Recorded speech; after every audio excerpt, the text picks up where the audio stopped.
ఈరోజు మా జిల్లా విశాఖ జిల్లా ఎస్సీ మోర్చా అధ్యక్షులు శ్రీ మిల్కలపల్లి ప్రకాష్ గారి ఆధ్వర్యంలో కొత్తగాజువాక మండలంలో ఉన్నటువంటి ఎవరైతే చెప్పులు కుట్టుకునే చర్మకారులు ఉంటారో వారందరినీ కూడా గుర్తించి ప్రముఖ ఆధ్యాత్మిక గురు శ్రీ సంత్ గురు శ్రీ రవిదాస్ జీ యొక్క జీవిత చరిత్ర వారికి తెలియజేసి వారి యొక్క జయంతి సందర్భంగా ప్రధానమంత్రి శ్రీ నరేంద్ర మోదీ గారు, బీజేపీ జాతీయ అధ్యక్షులు శ్రీ నితిన్ నబీన్ గారు, అదేవిధంగా మా రాష్ట్ర అధ్యక్షులు శ్రీ పిఎన్ మాధవ్ గారి సూచనల మేరకు ఈ యొక్క స్వామీజీ యొక్క విశిష్టతను అందరికీ తెలియజేసి, ఎందుకంటే చెప్పులు కుట్టుకునే వారు ఆయన అప్పట్లోనే ఇంటింటికి డబ్బు కొట్టుకుంటూ వెళ్లి శ్రీకృష్ణ భగవాన్ భగవద్గీత కోసం, అదేవిధంగా శ్రీరామచంద్రమూర్తి కోసం చెప్పేవారు.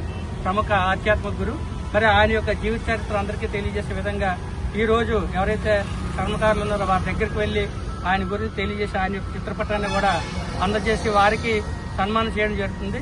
మరి చూస్తున్నాం, కొండలరావు గారు గత 30 ఏళ్లుగా మన గాజువాక పంతులు గారి మేడ జంక్షన్ లో ఇదే వృత్తిలో ఉంటూ 3 పిల్లల్ని కూడా ఇంజనీరింగ్ వారికి చదివించి వాళ్ళ యొక్క జీవితాలను కూడా చాలా చక్కగా తీర్చిదిద్దారు. కొండలరావు గారికి చేతివృత్తిని నమ్ముకొని మరి ఇక్కడ కులవృత్తిని నమ్ముకొని జీవిస్తున్నారు. మన సనాతన ధర్మంలో పూర్వం నుంచి చేతివృత్తుల కళాకారులందరూ కూడా మరి దానిపైనే జీవించేవారు.